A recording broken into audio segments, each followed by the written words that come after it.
Good afternoon and welcome everyone. I'm Kelly Rio and I'm the Executive Director of Ohio State University's Center for Operational Excellence. Thank you for joining us for our fourth installment of the Lean into AI series. And the Center for Operational Excellence, COE, which is where the center that I lead, is thrilled to be hosting this series in partnership with the brightest minds in the Lean community. And those are our friends at Catalysis, Central Coast Lean, the Greater Boston Manufacturing Partnership, or GBMP, Imagining Excellence, the Lean Enterprise Institute, or LEI, the Shingo Institute, the Toyota Supplier Support Center, and the University of Kentucky Lean Systems Program. Together, these organizations represent an unprecedented collaboration known as the Future of People at Work. And the goal of this Lean into AI series is to bring together leaders and practitioners from across the operational excellence community to explore where the powerful forces of Lean and AI meet and how they're evolving in tandem. And today we're pleased to be joined by Dr. Ada Safik. Ada is doing exceptional work here in Central Ohio, where my organization is located, and she has fantastic insights to share from Worthington Enterprises' journey in implementing a persona-based AI learning academy designed to overcome the challenges of generic, inefficient AI training. So lots to learn from her. Before we jump in, I want to remind you all of the tools that you have at your disposal today. So we're going to invite you to use the chat, reaction, and Q&A functions. You can use the chat to ask questions about technical challenges. The COE team will be available there responding to your questions, but you can also share your experiences and respond to the speakers, kind of engage with each other as attendees. You can also ask a question. So most importantly, if you have a question for Ada and Steve today, you can post those to the Q&A feature. So, and you can also upvote questions that other people post, and that'll help drive the discussion in the Q&A part.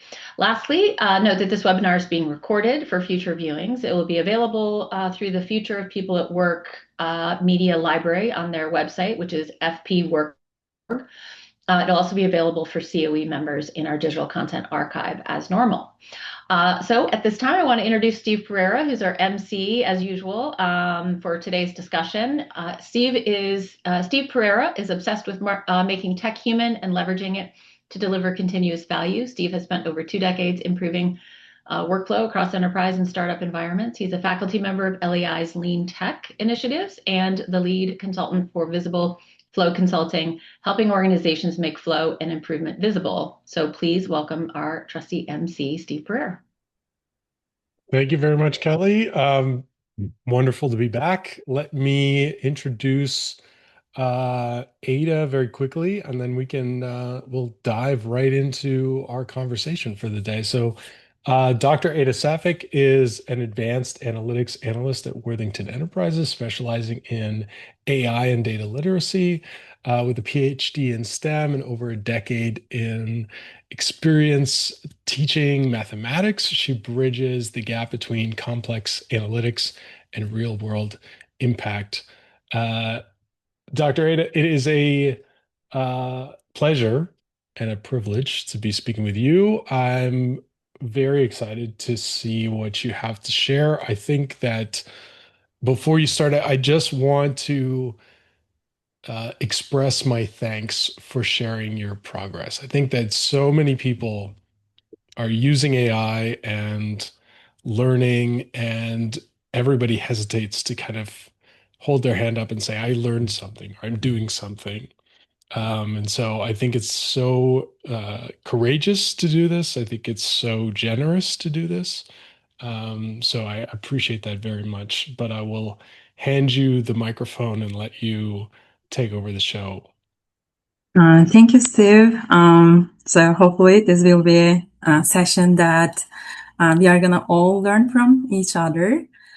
So after you introduce me, I also want to introduce my company, Worthington Enterprises. So this is the company that I am working for.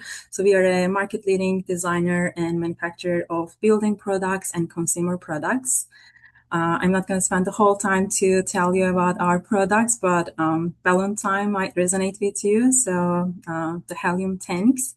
So we are producing those tanks, and as you see more. But my main job is not working in the plants. It doesn't mean that I'm not working with the plant workers and transformation leaders. So we collaborate a lot in our AI initiatives. A little bit more about me. So I'm not only teaching AI, so this is my family. I have 2 kids and I graduated from Ohio State 3 years ago. And after that, I decided to move to industry instead of academia. And I see a lot of value having my academic background and translating research into AI environment right now in a manufacturing company. And I am working in this company more than 2.5 years right now. And I am originally from Turkey. So I am going to jump into the content. So I am excited to share what we have done so far. It doesn't mean that this is the perfect story. So there are challenges throughout our journey, which I'm going to also share those with you. But 3 pillars of AI enablement strategy at Worthington Enterprises.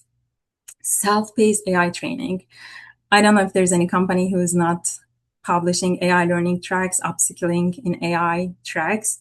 And this was my first task when they hired me for Worthington Enterprises. Like, Ada, like you have an academic background. I think like in curriculum and instruction, you're going to do a good job to come up with an AI learning track. I guess I did an okay job, but this is still sitting in my Jira as sprint task, like, how we can make our self-paced AI learning tracks better and better. And since I had a lot of time to think about it, we now have a framework that we think it is helping us, and which is kind of like another goal we have here today is just to introduce that framework to you. And hopefully it will be less challenging once you learn about it. Hopefully it will help you. So self-paced AI training is kind of like developing that foundational AI literacy and practical skills. But how do we make those AI learning tracks beneficial for different personas and different proficiency levels is a big question that we need to respond to. So the next slide, I'm going to show you the framework that we have. So this is one strategy, one pillar we have in our AI strategy. Another one is, another part of my job is to come up with those learning tracks, but also like how do we make that change management in the company? How do we make the employees adopt AI?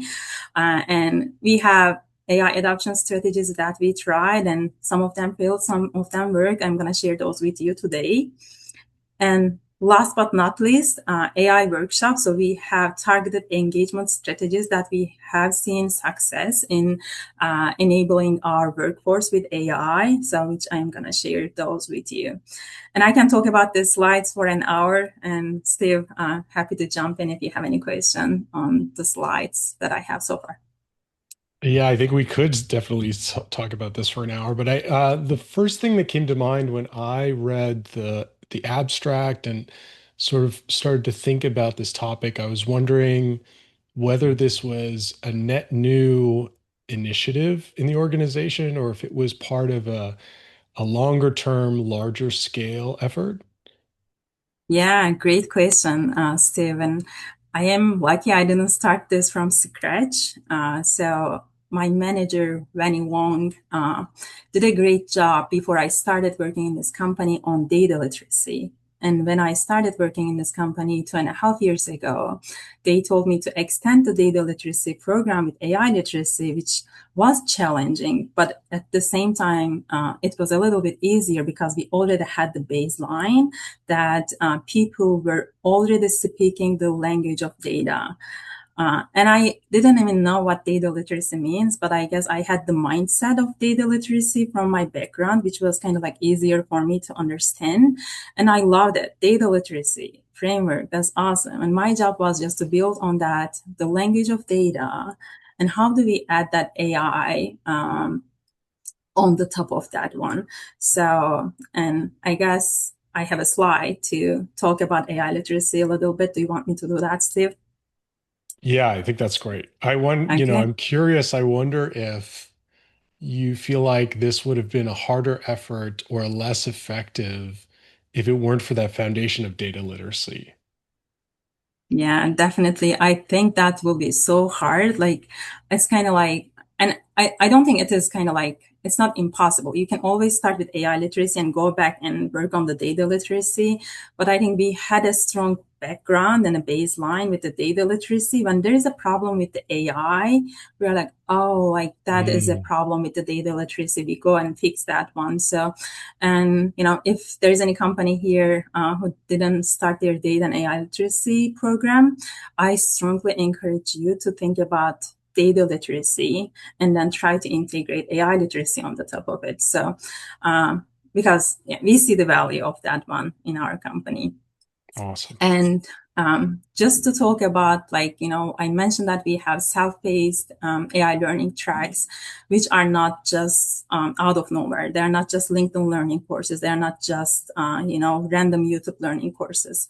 So we built them on the top of data and AI literacy framework, which I'm making you excited about it, which is so important, which is on the next slide. So we start with that framework, but that framework is not just enough, but who you are going to apply that framework is, I guess, also important. Like, who is the audience, right? So having a framework without knowing the audience, tailoring that learning tracks to the audience, I guess it is the next important piece, which I guess having some kind of teaching skills is helping here. So when you're teaching math, which is my background, right? So you need to know the audience, you need to know their level, what personas you have. Like, are they gifted? Are they starters? Like, are they HR? Like, you need to know how to tailor your learning methods and the content to those audience. So that is a second important part of this pillar. And the next one is, of course, there are tools. Each company owns different generative AI tools, right? So enterprise version. In our company, we have Copilot and ChatGPT. How do we upskill the employees in these tools? And what are the proficiency levels we will have in these tools? So tracking progress and building capability are the ones that we are still working on. So the next one, I keep coming to the previous one. So AI literacy frameworks, I said data and AI literacy framework is the most important piece here. I just showed you all at once. But when we are teaching about AI, I say AI is a new language that we are all learning. And I don't know how many times I said this. I love saying this. And when I tell this to people, their eyes get bigger.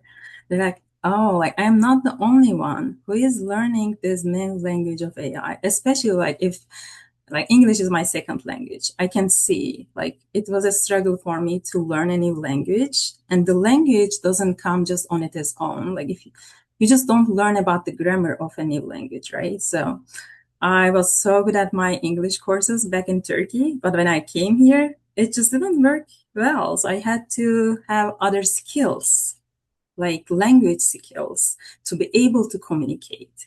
So that resonates with me a lot. It will resonate with this audience as well. So for all of us, English is a second language for me, but AI is maybe third language, fourth language for all of us here.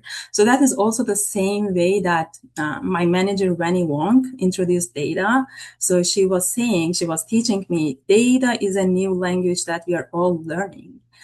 And then now we are adding this new layer with AI, to be able to learn the language of AI, you need to have the right AI mindset. So we see that in our office hours when we are talking about AI, when we're teaching generative AI. If the people is not ready, to learn, if they don't have the curiosity, you talk, you give the workshop, at the end of the day, there's no learning. So they need to have the mindset, and that mindset is not the same for different personas. I guess that's kind of our niche here. So the AI mindset for the workforce will be different from the expected mindset from your executives, right? Because executives are the one who are gonna make the workforce AI enabled.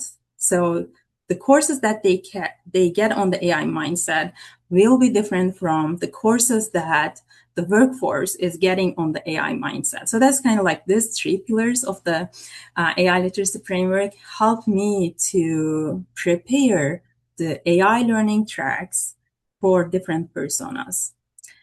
After the AI mindset, we have the shared AI language. What does it mean? I told you that we are all learning the language of AI, right? And when you're learning a new language, it comes with more terminology, right? And you can get like more vocabulary, same with English, right? So there are some vocabulary maybe I don't know, I can learn, but the more vocabulary you learn, the better communicator you are in the language of English. So same thing with the language of AI. Vibe coding. I don't think we had that terminology before. Workspace agents in ChatGPT. It just came like 2 months ago. Who knew about it? It's just new terminology. They're adding more and more. And my role as an AI enablement analyst, I try to introduce these vocabularies, this language to the employees with the learning tracks or adoption strategies or workshops. Then we can speak the same language. We can solve the business problems. Okay, I'm going to make it short.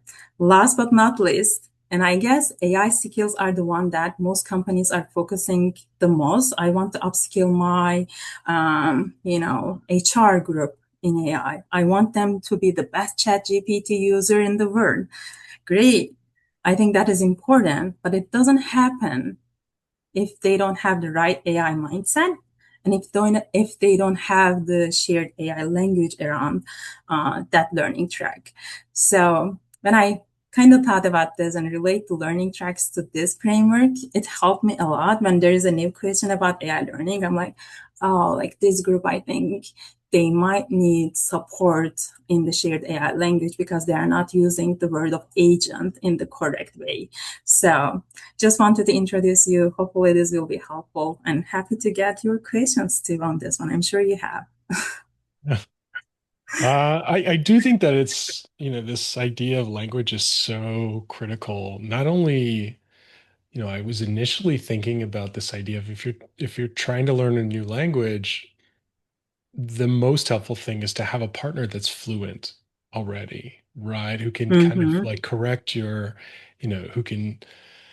who's patient, of course, and kind of supports you and corrects you and, in a gentle or not gentle way, depending on how you want to learn, right? So back to the persona and like meeting the audience where they are is so critical. But then as you start to cultivate these like learning communities, like they need to be speaking the same language or else they're going to leave more confused perhaps than when they arrived.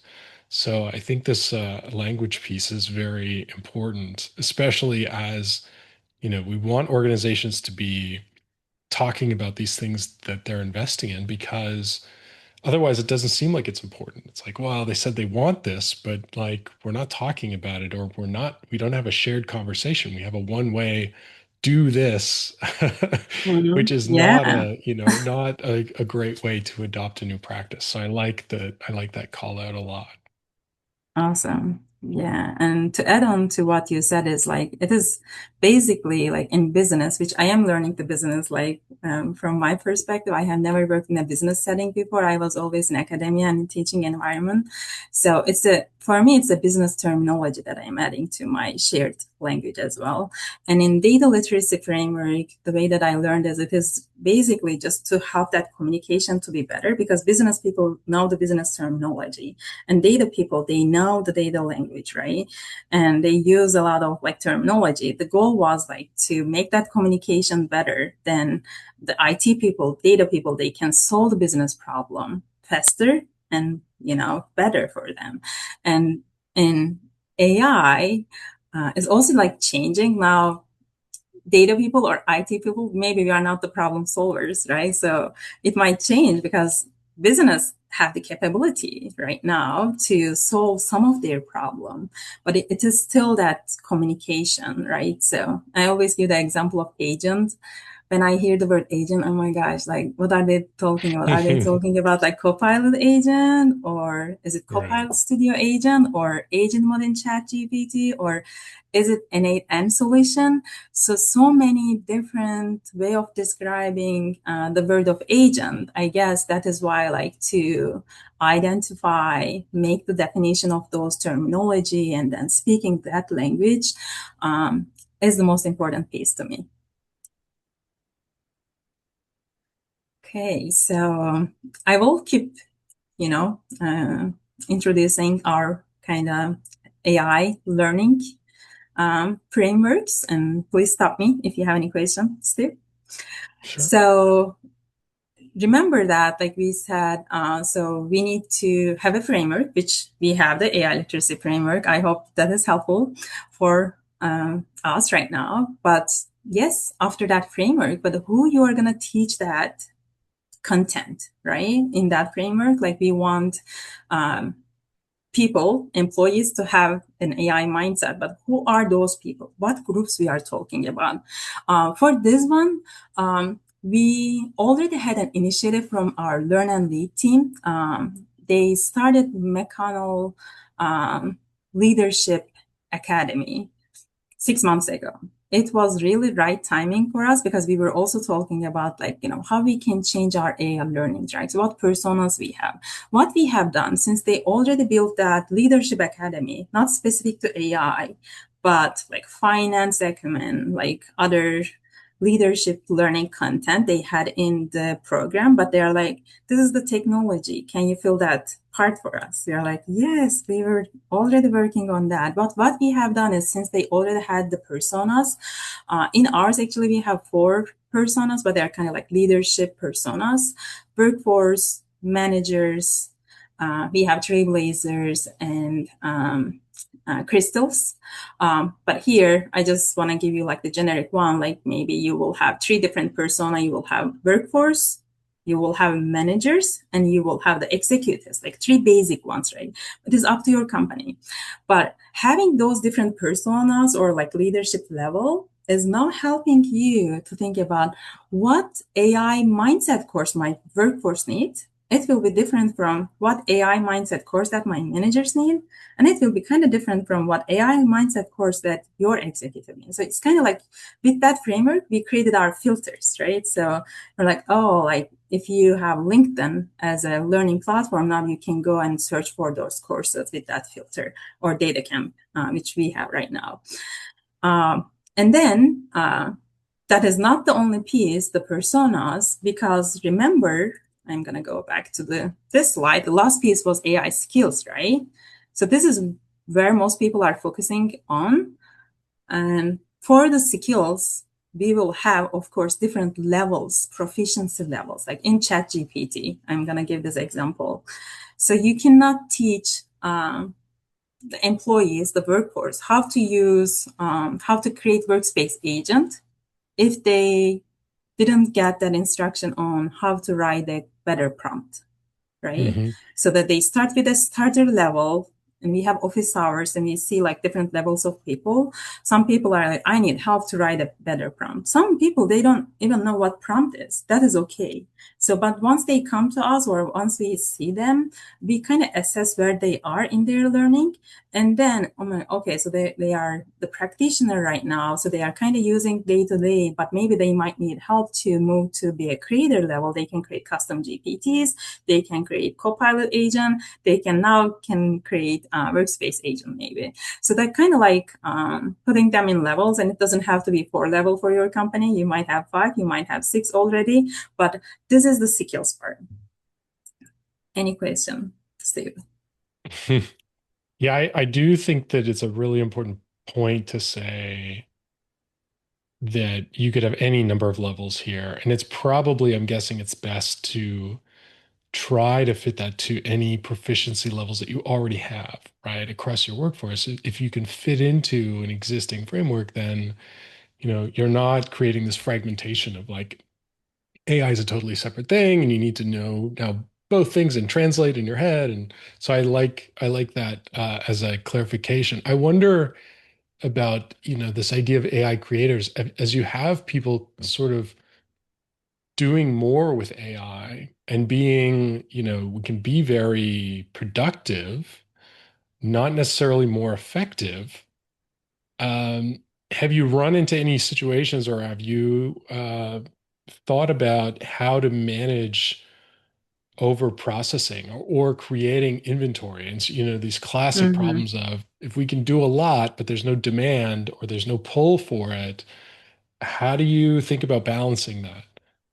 Yeah, and that's a great question. I don't know if we solve that problem. That is a problem that we are facing day to day, especially with like tech is changing so fast, right? So it is so easy for the business users to just be in love with the new features. They're like, oh, like workspace agents. When are we getting access to workspace agents? Mm. I want to create my agent. What agent we are talking about, we don't know, but I want to create an agent. I want to create like 10 agents, right? And we see like people are excited about that, and that is great. But as you said, if Ada creates 10 agents and Steve creates 10 agents, maybe from those 10 agents, we will have some overlaps. Maybe we are working in the same team. Mm. I'm trying to solve the problem with my 10 of my agents that I tell, what to do. And maybe are trying to solve the same problem too. And that's a problem that I think we're all facing right now. But again, I keep saying the same thing. The framework, data literacy framework that we have built, and my manager knew that it will not be easy. That is why I guess like they started so early. In that framework, there are three components of data literacy. The first one is, what is the business problem that we are trying to solve? And I don't know how many times we say that. Like they're like, I want to get workspace agent. I want to solve the problem with this way. We always say, what is the problem? And then we even created like agentic solution for those. Like we have Scope Sensei, Custom GPT to which ask question to the user. Like sometimes the Nice. conversation, doesn't help because Hmm. we have a like scoping meeting, 30 minutes, and we only focus on the solution. If we Hmm. don't get success, we send our custom GPT link, agentic solution, however you want to call, which basically has our list of questions. What is the problem? The second one is, what data is involved in this problem? We are not in the solution yet. External data, Hmm. internal data. We kind of like have questions about the data part. Is it in Snowflake? Is it in SharePoint? Do you even have data, right? And this one, the problem, data. And the last one is the solution. We say, like in our question, we are like, what kind of a solution you think it can solve this problem? And then, since it is like an agentic tool that we provide them, it also sometimes offers like maybe Tableau dashboard, maybe ChatGPT, maybe N8N. So it kind of helps them to think through the solutioning part, but not initially. But after Mm. they kind of think about their questions a little bit more, and then they think about the data, they're like, oh my gosh, we don't even have data. Then we fix with the data, and sometimes we fix the question. We kind of like scope the question better, but then sometimes we end up with, it's not an AI solution, and that is not uncommon, right? So we will That's have good. those. And for your question on the creators part, so people are free, employees are free to find their solution, but since we are building that mindset of problem is the most important piece, we focus on the problem. We have monthly meetings with HR, with accounting team, with finance. So we go over the workflows, and then we go over the solutioning during those meetings, and then we are on the same page. Like users can have different solutions, but the ones that they go as a team, they collaborate on, is the one that we go over during team meetings. Then we just try to be on the same page with those. I think that's such a good use of AI is in kind of initial clarification and verification of like, I always think about testing at the end, but there's so much initial testing that you can shift left of like, is this really a problem? Is this more important than all the other fires that are, currently burning, right? So I think Yeah, that's so valuable and using an agent to kind of prompt that conversation makes it very safe, right? I think it's, can be very difficult to ask a senior leader, is what you're asking me really valuable or important? Yes. But Very if you send them important. here's our standard intake form in the form of an agent, you can just talk to it. That's pretty great. All right, let's keep Yeah, going. awesome. And it also helps them to think about their problem a little bit more. Then maybe they Mm-hmm. will have a, better solution for not just for that team. Scalability of the solution is also another thing that we are now facing.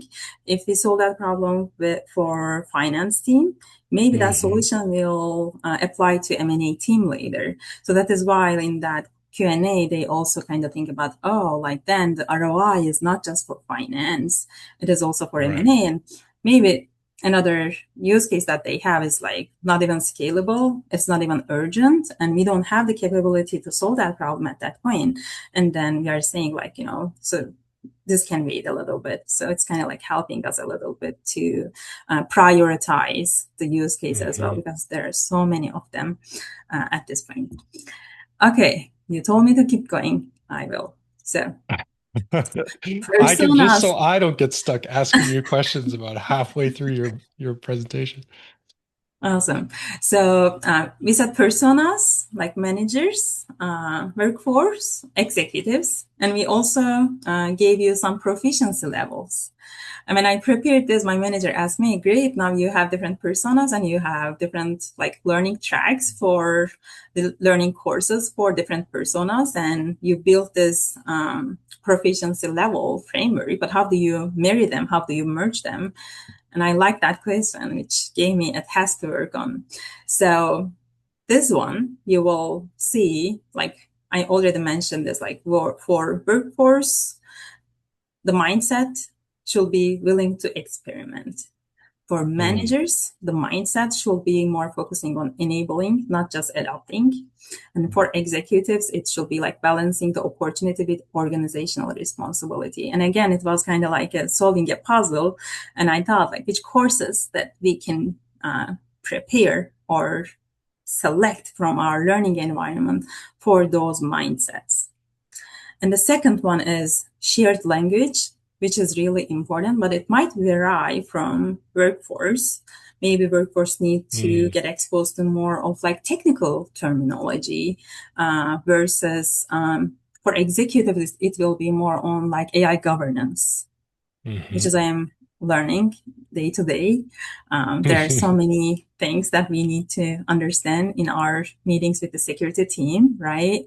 But then classifying the courses for personas according to the mindset and according to the shared language.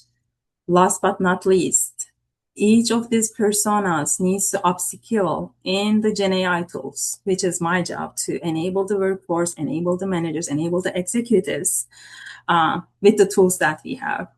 But what is the expected level, right? So that is also like when you're teaching, you're like, these are the materials, this is the audience, but this is my goal for this group.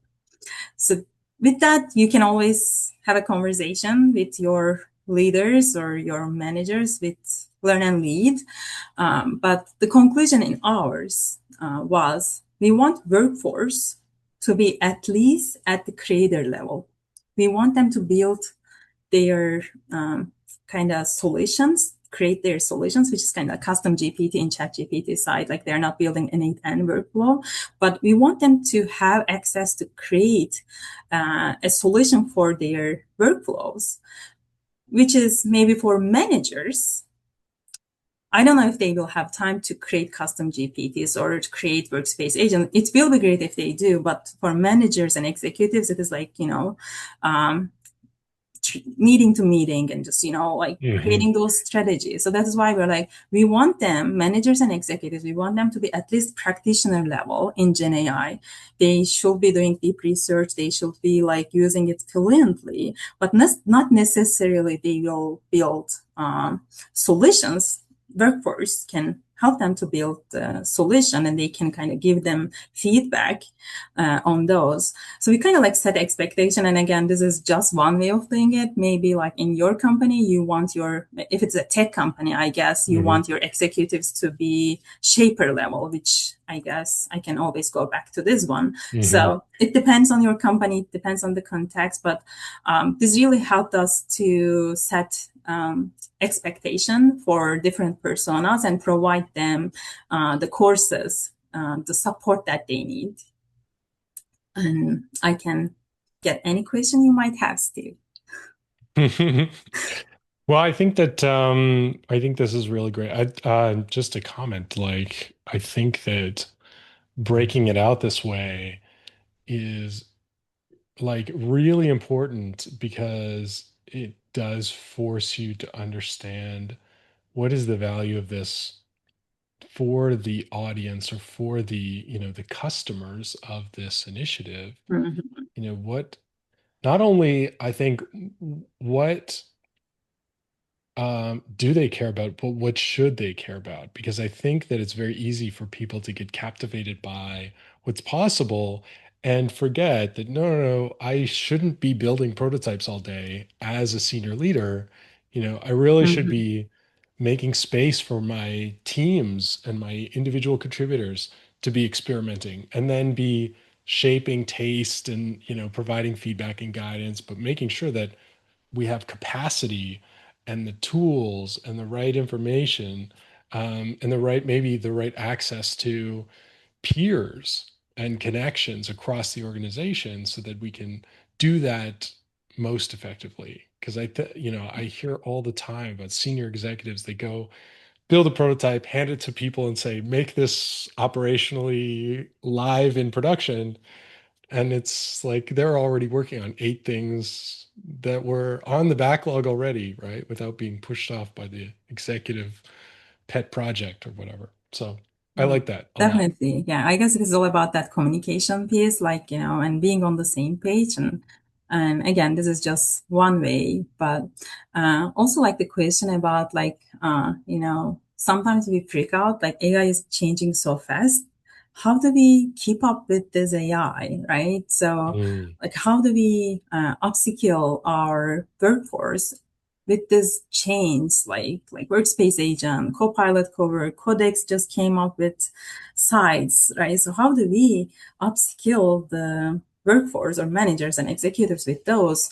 Sometimes it is just overwhelming. And with this framework, mindset and like mindset, basically, it doesn't change. Like it changed, but the mindset for workforce courses, it can be applicable for a long time. And shared mm, language, yes, it adds some terminology, but the skills is the one that is changing so quickly. For that, the solution we have is, what skills we are talking about, like what proficiency levels, for example, in ChatGPT.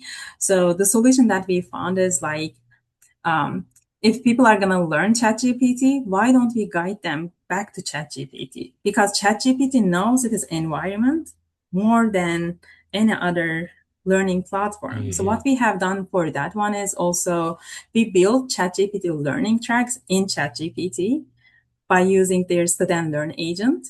So we just take them back to ChatGPT and say like to be the starter. So we already put the prompt at the back end. So they kind of like finish the level one. But if level one changes, ChatGPT will have that information. We put our prompt in that way. So we kind of like try to solve that problem as the skills are changing fastly. We kind of like guide them through the source of that learning platform, and Copilot is the same. So hopefully Copilot updates their learning platform. So we guide people through the Copilot.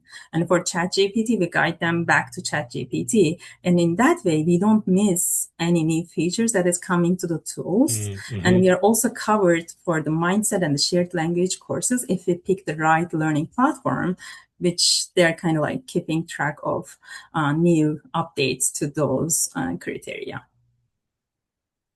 I like that a lot. Rather than trying to stay ahead of this ever-changing environment, just use the environment and Yeah. which will always be up to date. Yeah, so that's kind of the way that we have. Okay, I know it is 12:39. We already talked about the first pillar. I told you I'm going to take a lot of time. But this is important. And again, this is a challenge for us as well. I will try to go over them quickly, but you can build the best framework in the world, you create the personas, but how to make it happen is a challenge, right? And AI adoption strategies in our organizations, and we tried these things, and you might have tried other things as well. I'm happy to learn from the audience if I can.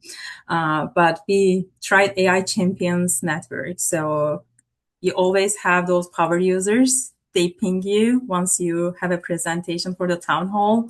You get a lot of email like, oh my gosh, this is good, it's exciting.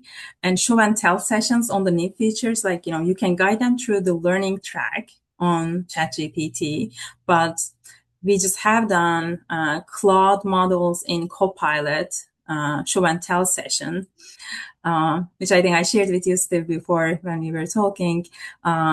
We always have done show and tell because none of us knew about the Copilot. It kept changing. And what we have done in our team is a data analytics team. We had a small group. We were trying to learn from the source and then doing show and tell and show them how to write an email by using Copilot. That was literally our session maybe 2.5 years ago, and people were amazed. But initially, they were so quiet.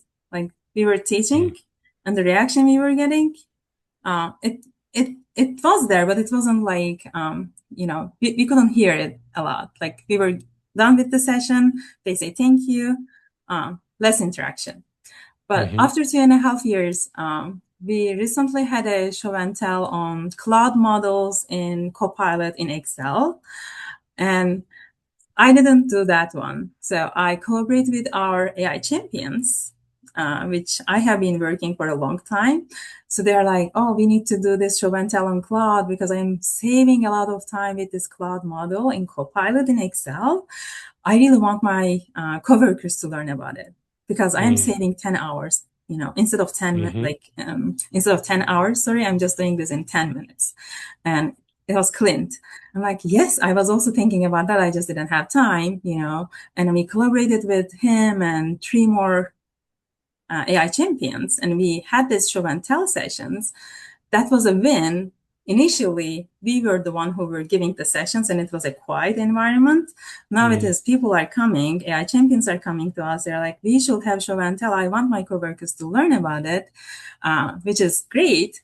And during that session, it was very interactive. While AI champions were showing how they're using Claude model in Excel, people were following along. And I had someone just use Claude model in Excel and solve his own business problem and just raise his hand, which never happened before. And can I share my screen? Can I show what I have done? I'm so happy that I learned this during this call. And he shared his experience and he was so excited, and it creates that momentum, which we call as AI community of practice. So that is a shift from where we started to where we are right now. Again, this is not the best of the best, but I guess that was my ROI that I have been asked for KPI tracks for a long time. So Steve, any question? No, I think this is great. I think I guess, yeah, I think you covered everything that I was curious about. So okay, awesome. Yeah, another one maybe as a advice to the group is the last one. We don't have time to cover all of them. The office hours. So it sounds so academic, right? So in academia or in college, you have office hours, and I have done so many of those in university, and it was really helpful for college students. And I said when I started working here, why don't we have office hours? I really like, teaching, and we only have them only 2 hours on Tuesday and 2 hours on Thursday, 10 to 12 every Tuesday and Thursday. And we created a calendar invite. They can book time with us for 15 to 30 minutes. And I partner with a marketing lead So he's really good at ChatGPT. So we have done with him at least for a year now. And that is the way we meet with new employees. We see the diversity in their understanding of AI. And when we first started Office Hours, I also didn't know like how to use ChatGPT well enough. I also learned from teaching and learning from others. So I think Office Hours are the key to our success. If the audience here don't have anything like that, and if you don't have an expert in Gen AI, that is okay too, which I was not the expert, but it added a lot of expertise to my learning when I was working with the business and guiding them with the data literacy framework. They come there with their business question. You kind of like give them an access to the solution. Sometimes AI is the solution, sometimes it's not, but we solve a lot of business problems. We make starters, creators during the office hours. So if nothing resonates here, if I talk so fast, office hours are great, and AI Champions Network is also great. I love it. I totally agree. I think that office hours are such a great mechanism that really lower the bar to like participation and kind of invite people to be curious, to collaborate, to bring problems or questions. It's awesome. Yeah, and another way, this is the third pillar, we have the AI workshops.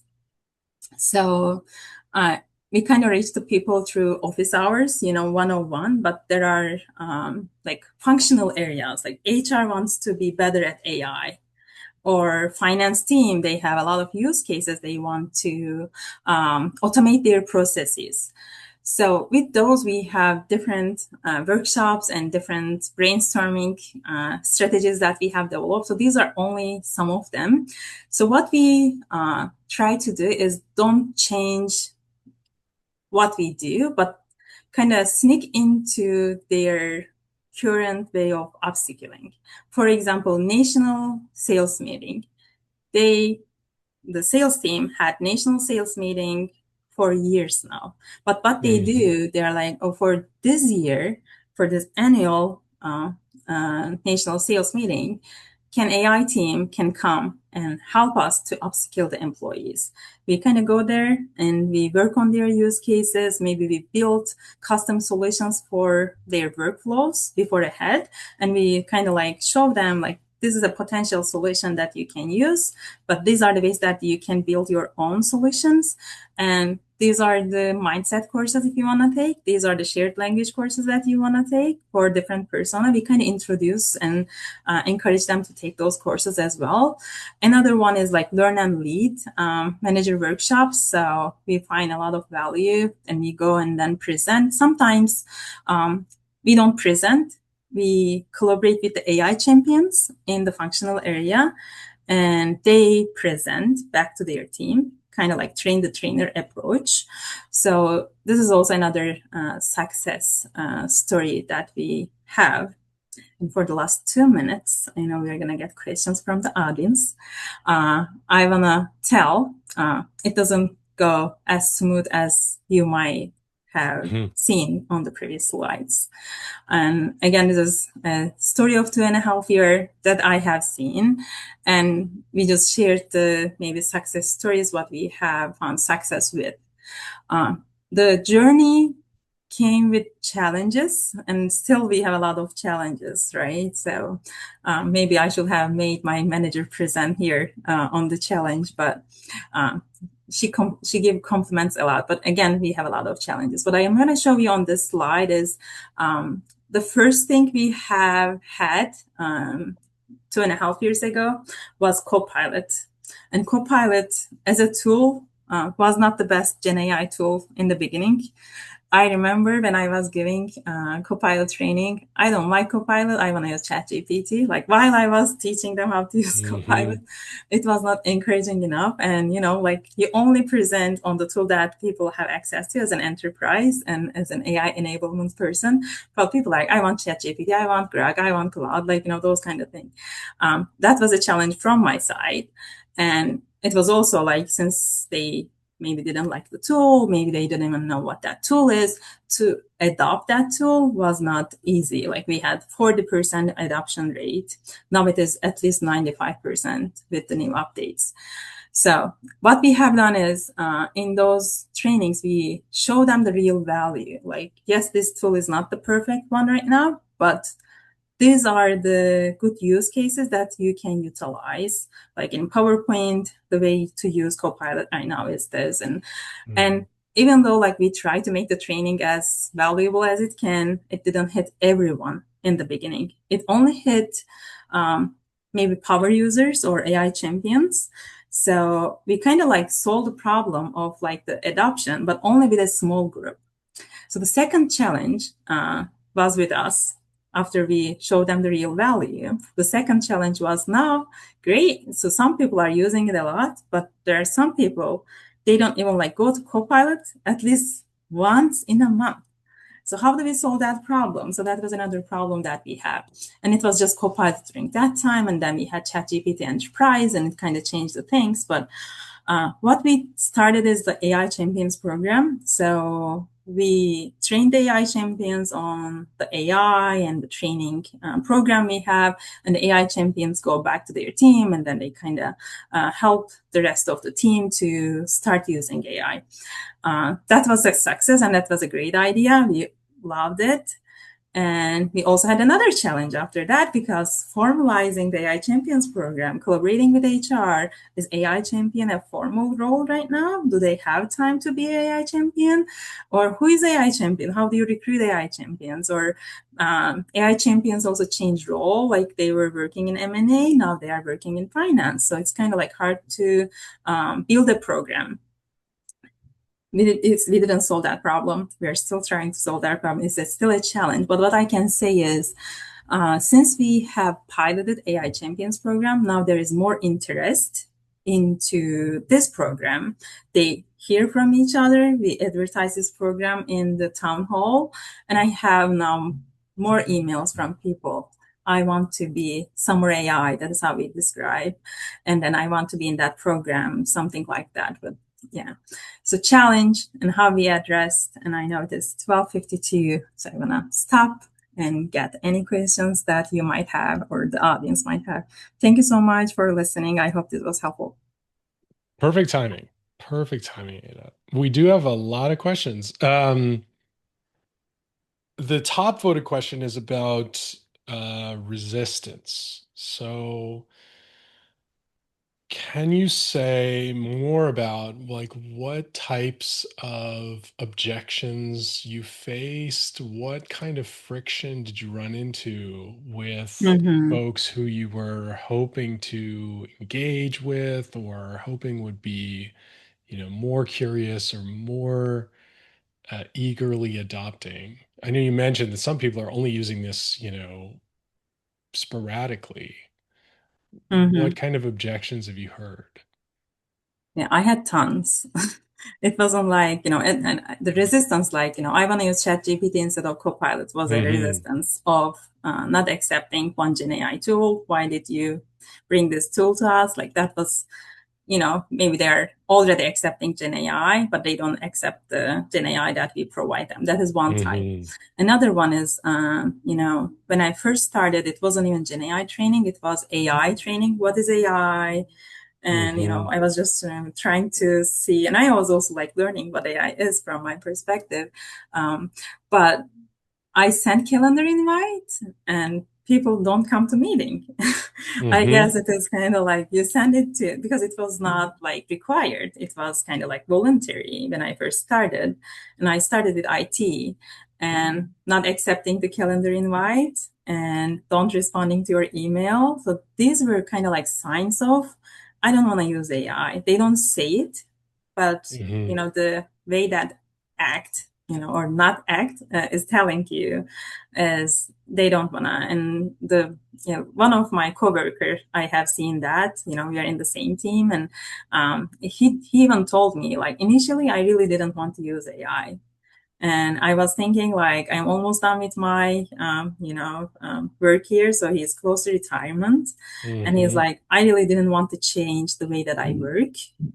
And he was resistant. And again, we have talked about this with him. That's why I'm sharing.